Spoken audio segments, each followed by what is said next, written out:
आमिर लियाकत ने मुझे कहा था कि हम बाहर मुल्क जाके मैं तुम्हारी और अपनी वीडियोस बनवाऊंगा जो हमें करोड़ों रुपए मिलेंगे। आपकी और आमिर लियाकत की वीडियो बनने पर करोड़ों कैसे मिल सकते हैं? बिना ड्रेस के। बिना ड्रेस के? हाँ, जैसे अंग्रेज वगैरह बनाते हैं। पहली बार आपके सामने नशा कब किया? शादी के 2-3 दिन बाद। नशे का मुझे नहीं पता वो कौन सा नशा करता है, लेकिन ये है कि वो नाक से करता था। वो जो कह रहा है कि मुझे पता चला 15 साल किया मैंने, कमरा अलग कर दिया, वो मेरे पास इस चीज़ की वॉइस भी है। मेरा करीबान अच्छा लगता है, मेरा प्यार करने अच्छा लगता है। इसने मुझे टॉर्चर किया, बदतमीजी की, मुझे मारने की धमकी दी, मेरा गला तक दबाया। जब मैं आई थी तो मेरे जिस्म पे निशान तक भी थे। ये खुद ही कहता था मैं तुम्हें इस तरह से बना दूंगा, दुनिया तुम्हारे पीछे पागल हो जाएगी, गंदी गंदी बातें करता था। अस्सलामुअलैकुम जी, वॉइस ऑफ पाकिस्तान के साथ मैं हूँ आपकी मेज़बान मरियम इकराम। जी नाज़रीन, इस वक्त मैं मौजूद हूँ आमिर लियाकत की तीसरी बीवी दानिया शाह के घर पर। यहाँ पर दानिया शाह से कुछ बातचीत भी हुई है और इस इंटरव्यू में मैं आपको दिखाऊंगी भी कि आमिर लियाकत की हकीकत क्या है, दानिया शाह ने खुला के लिए क्यों कदम उठाया, कितने अरसे से ये अपनी शादी से तंग थी। सिर्फ 5 महीने और 7 दिन बाद एक जवान लड़की तलाक लेने के लिए क्यों राज़ी हुई, इतनी क्या मजबूरी थी, ये सब जानेंगे हम दानिया शाह से। और जैसे आमिर लियाकत ने कुछ वॉइस नोट अपने फेसबुक पर लगाए, उनके बारे में भी हक़ाइक़ जानेंगे कि क्या थे वो हक़ाइक़, क्या ये बात सच है या झूठ है। अस्सलाम वालेकुम। वालेकुम सलाम। कैसे हो आप? ठीक। दानिया, पहले तो मुझे ये बताएं कि ये आमिर लियाकत आप उसके हाथ चढ़ी कैसे? कहते हैं ना किस्मत में जो होता है वो हो ही जाता है एक ना एक दिन। तो कोई गुनाह होगा जो मेरा या मेरी फैमिली का, जिसके थ्रू हमें ये मिल गया। अच्छा, मैं आपके घर आई हूँ, बहुत अंदर करके एक गांव टाइप है और उसमें एक घर है जो कि बहुत सफ़र है। तो मैं अगर ये पूछना चाहूँ, आम लोगों का भी सवाल है कि आमिर लियाकत यहाँ तक पहुँचा कैसे? मिलाद के थ्रू पहुँचे थे। मिलाद आपके इर्द गिर्द था कोई? जी, लोधरा में। तो आपसे कैसे मुलाकात हुई? मुझसे मुलाकात इस तरह से हुई कि वो बाबा लेके आए थे उनको घर पर। जी, मतलब आपके बाबा से मुलाकात हुई? जी, मेरे तो बाबा ने क्या कहा आपसे?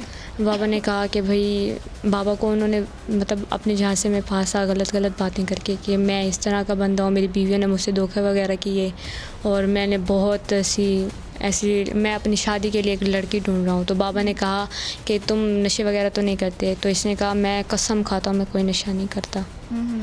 और कहता है कि मैं कभी भी कोई नशा नहीं करता और ना ही मेरी आदत है। फिर उसके बाद जैसे ही ये मेरे घर पे आया तो इसने मुझे देखा, इन्होंने कहा कि भाई मुझे निकाह कर दें। तो फिर हमने निकाह किया। फिर 1 नाइट स्टे इसने यहाँ पे की, वो दूसरे रूम में की थी और हम सब फैमिली इस रूम में थी। तो फिर मतलब ये जब मिलाद था उससे कितने अरसे बाद निकाह हुआ? उसी टाइम हो गया था। उसी टाइम? रात को लेट टाइम तक हुआ था, 12 बजे तक। 12 मतलब कि डिसीजन लेते लेते टाइम लग गया? जी, ठीक है। और उसके बारे में मुझे बताएं कि आप जब एक रात अपने ही घर पे स्टे किया, उसके बाद ये बंदा कहाँ लेकर गया आपको? इस्लामाबाद। इस्लामाबाद में कहाँ? इस्लामाबाद जहाँ पे ये रहता है मुझे नाम नहीं अच्छा, आता। इस्लामाबाद में घर है? घर नहीं है, MN जहाँ पे रहते हैं मुझे नाम नहीं अच्छा, आता। ठीक हो गया। तो वहाँ पे आपकी ज़िंदगी हंसी खुशी गुजरना शुरू हुई? नहीं, हम यहाँ से जैसे गए लेट पहुँचे थे और जाके सो गए थे। फिर उसके दूसरे दिन इसने कहा कि भाई तुम सैलून जाओ। फिर मैं सैलून जैसे गई तो फिर वहाँ पे उन्होंने मेरे बाल ख़राब कर दिए, वीडियोस वगैरह हैं मेरे पास अभी भी। तो उसकी वजह से भी ये लड़ा और कहता ये तुम तैयार हो के आई हो, ये वो। देखिए मैं सिंपल सी लड़की हूँ, ना रेडी होती हूँ इतना ना कुछ। ये खुद ही कहता था जाके हो के आओ और ये करो वो करो, मैं तुम्हें इस तरह से बना दूँगा, दुनिया तुम्हारे पीछे पागल हो जाएगी, गंदी गंदी बातें करता था। भाई मुझे दुनिया ये पहले दिन ही शुरू हो गया? दूसरे दिन। पहले दिन तो हमें जाने में टाइम लग गया, ये दूसरा दिन हमारा शुरू हो गया था ना। सही। जी। तो क्या मतलब उसका मकसद क्या था आपके साथ? यही कि वो जो उसने नशे वगैरह किए हैं और जो मतलब कि हम गए हैं इंटरव्यू पे, उनसे पैसे लिए और अपने नशे के पैसे दिए हैं सबको। आमिर लियाकत का नाम सामने आते ही पता चलता है कि आमिर लियाकत का बड़ा पैसा होगा। तो आपको लगता है कि आपके थ्रू वो पैसा कमाना चाह रहा होगा? जी बिल्कुल, मुझे उन्होंने ऐसी ऐसी बातें की हैं कि जो ना सुनने के बराबर है। मैं एक औरत हूँ, मैं ऐसी बात तो नहीं कर सकती। कोई एक आधी बता दे, क्योंकि ऑडियंस सुनना चाहती है कि आमिर लियाकत है क्या। देखें, आमिर लियाकत ने मुझे कहा था कि हम बाहर मुल्क जाके मैं तुम्हारी और अपनी वीडियोस बनवाऊंगा जो हमें करोड़ों रुपए मिलेंगे। आपकी और आमिर लियाकत की वीडियो बनने पर करोड़ों कैसे मिल सकते हैं? बिना ड्रेस के। बिना ड्रेस के? हाँ, जैसे अंग्रेज वगैरह बनाते हैं। हाँ, तो ये मतलब मैं माजरत के साथ, एक लड़की है, मैं आपके साथ हूँ, लड़की के साथ सपोर्ट करते हैं। एक पहले हानिया खान भी आई थी, उसने भी बहुत से इल्ज़ामात लगाए, इल्ज़ामात थे या हक़ाइक़ थे, कुछ समझ नहीं आया, बट मीडिया ने कवरेज दी। अभी आप इल्ज़ाम लगा रहे हो कि वो नशा भी करता है, वो बिना ड्रेस के वीडियो बनाने का कह रहा था, करोड़ रुपये कमाने का कह रहा था, तो किस तरह से इस चीज़ को माना जाए? क्या ये सिर्फ अल्फाज ही हैं, या कहा जाए कि आमिर लियाकत पे एक और इल्ज़ाम?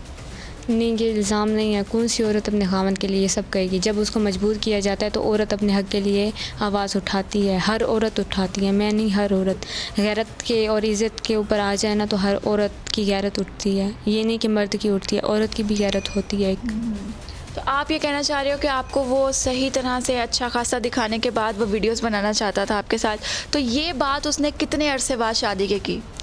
ये तकरीबन 1-2 हफ़्ते के बाद। 1-2 हफ्ते के बाद। पहली बार आपके सामने नशा कब किया? पहली बार इसने नशा किया शादी के 2-3 दिन बाद। 2-3 दिन बाद। तो आपके सामने किया? जी। कौन सा नशा था? और अपने नशे का मुझे नहीं पता वो कौन सा नशा करता है, लेकिन ये है कि वो नाक से करता था। अब मुझे नहीं पता वो क्या है क्या नहीं है, कोई क्या बुलाता है, कोई क्या बुलाता है, मुझे अभी तक कोई समझ नहीं आ रही। और ये है कि अपने नौकरों के सामने मुझे ये शो करवाता था कि इसको नशे का पता नहीं है, लेकिन वो मेरे सामने करता था और मुझे भी फोर्स करता था, तुम करो करो करो करो। तो आपने कभी किया? नहीं, एक्टिंग करती थी करने की।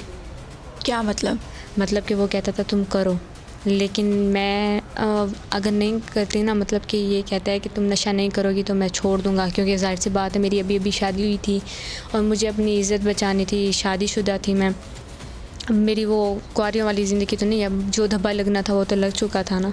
और इतनी चलती डिवोर्स, शादी के तकरीबन 5 दिन बाद डिवोर्स, ये तो गलत बात थी। तो फिर मैं उनके सामने ऐसे एक्टिंग करती थी, उनको इधर उधर भेज के मैं कहती थी हाँ कर लिया। उसको करना आता था, मुझे नहीं करना आता था। फिर वो कहता था यूँ करो, लेकिन मैं नहीं करती थी। तो दानिया, मैं आपकी अगर उम्र की बात करूँ तो आपकी उम्र 2003 में पैदाइश है या 2007 की? 2003 की। मतलब इसके अकॉर्डिंगली कितनी उम्र बनी आपकी? 18। तो वो जो कह रहा है कि मुझे पता चला 15 साल की है, मैंने कमरा अलग कर दिया, वो देखें मेरे पास इस चीज़ की वॉइस भी है, सही है, और वो मेरे साथ कह रहे हैं कि मेरा प्यार करना अच्छा लगता है, मेरा ये अच्छा लगता है, मेरा वो तो उसके अकॉर्डिंगली तो उसने तो कुछ किया ही नहीं आपके साथ। देखें वो उसके कहने हैं, वो तो अपनी बीवियों पे भी इल्ज़ाम लगा सकता है, अपनी माँ को भी गलत कह सकता है, तो वो तो हर चीज़ कर सकता है ना। वो तो अपनी इज़्ज़त को नहीं देखता ना, हम तो अपनी इज़्ज़त को देखते हैं ना। तो आप कोई सबूत अगर दिखाना चाहें, क्या है कि अगर लोगों को पता चले कि क्या ये वाकई सच है? मैं आपको एक वॉइस सुनाती हूँ, थोड़ी सी सुनाती हूँ, बाकी गलत है। मेरा करीब आना अच्छा लगता है, मेरा प्यार करना अच्छा लगता है। सही। तो ये वॉइस कब की है? ये वॉइस जब मैं इधर आई थी ना, बहावलपुर में, इनसे मेरी लड़ाई हुई थी, जिस दौरान इन्होंने मेरा गला भी दबाया था। पिछली बार आई थी मैं। मतलब कि तशद्दुद करता है, ये हक सच है? जी ये सच है, लेकिन हर औरत इनसे बचें। ये जो औरतें कह रही हैं मैं शादी करना चाहती हूँ, ये करना चाहती हूँ, वो करना चाहती हूँ, ऐसा कुछ नहीं करें। इसका दिमाग होता है ख़राब। ये किसी लड़की को इज़्ज़त नहीं दे सकता, किसी को भी नहीं। ये अच्छा कभी बन ही नहीं सकता। जो कहते हैं कि ये अच्छा बन जाएगा, नहीं, कभी भी नहीं। सही। आपके पेरेंट्स ने लाइक एक छोटी सी 18 साल की बच्ची और एक 40 साल से भी ऊपर शख्स जिसकी 2 तलाक़ें ऑलरेडी 51 सॉरी जिसकी 2 तलाक़ें ऑलरेडी हो चुकी हैं, जो कि बीवियों ने ली हैं, उसके बाद जो एक लड़की इस चीज़ का दावा करती रही कि मैं भी इसकी बीवी हूँ, मगर वो उसको झुठलाता रहा और चौथी बीवी आप बन गई। इस बारे में सोचा नहीं? अभी हम लोग सीधे साधे लोग होते हैं, हम किसी के मामले में दखल अंदाजी नहीं करते। नहीं, ये तो मामला आपका था। लेकिन मेरे अम्मी अब्बू ने फ़ैसला किया था ना। कहते हैं अम्मी अब्बू जो फ़ैसला करते हैं सही करते हैं, देख के करते हैं, लेकिन जब आती हैं ना, किसी पे बीतती है ना, तो पता नहीं चलता। अब हमारी लिखी हुई थी इसके हाथों जलील होना, ये बदतमीज़ी, मैंने जलील होना, इसने मुझे टॉर्चर किया, बदतमीज़ी की, मुझे मारने की धमकी दी, मेरा गला तक दबाया। जब मैं आई थी तो मेरे जिस्म पे निशान तक भी थे। तो मेरे अम्मी अब्बू चुप हो गए। ऐसी बात है, अम्मी अब्बू ने फिर मुझे मना के फिर मुझे घर भेजा। ये इधर से हम कराची गई, मैं बाय रोड गई थी मुल्तान से। तो फिर इन्होंने मुझे कहा कि भाई बेटा तुम जाओ, अब इज़्ज़त की बात है, ख़ानदान क्या कहेगा, ये क्या कहेंगे, आपको पता है गांव के लोग कैसे होते हैं। तो हर लोग हर बंदा अपनी इज़्ज़त के लिए डरता है कि हमारी इज़्ज़त चली जाएगी, जो हमारी इज़्ज़त बनती है। इज़्ज़त बनाने में बहुत टाइम लगता है, लेकिन इज़्ज़त उतारने में 2 मिनट भी नहीं लगते। जब उतर जाती है ना, औरत की इज़्ज़त उतर जाती है ना, तो कभी नहीं आती। बिल्कुल। तो दानिया, मुझे ये बताएं कि लाइक आपकी शादी हुई, सारे मामला सही जा रहे थे, नशा कर रहा था, 4 महीने आपने सर्वाइव किया, माँ बाप ने पीछे क्या सपोर्ट किया?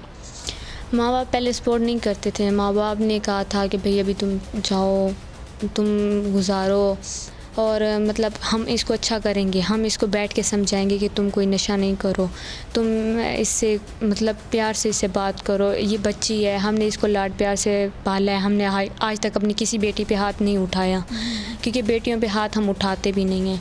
हमने इन लोगों को प्यार से पाला, उनको तरबियत अच्छी दी। आपकी वो इज़्ज़त करती है, आप करके वो आपको बुलाती है, तुम उसको कहते हो तुम बुलाओ, तो वो इस तरह की लड़की ने वो आपको आप करके बुलाती है, तो आप उसको प्यार से रखो, प्यार से डील करो।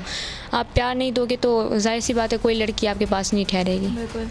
तो दानिया, आपके बारे में एक तो और इल्ज़ाम था कि आप शाह नहीं हैं, आपने ये भी झूठ बोला है। देखिए, मैंने कोई मीडिया से झूठ नहीं बोला, ये आमिर लियाकत ने झूठ बोला है।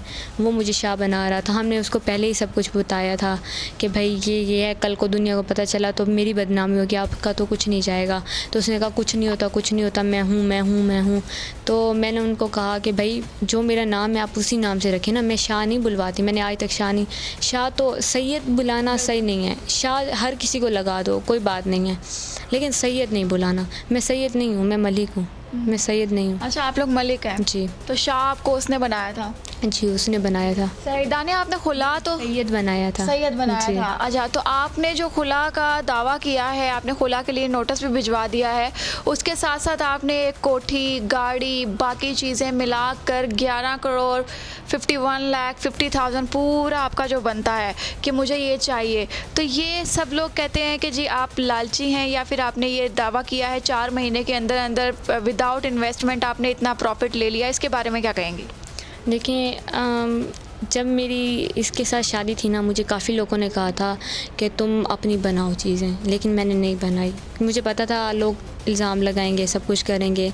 मैंने कहा कि मैं बीवी हूँ, ये मुझे ख़र्चा तो घर पे नहीं देते थे। मैं यहाँ पे आती थी तो कहते हैं ना कि दामाद अपने नंबर बनाने के लिए करता है।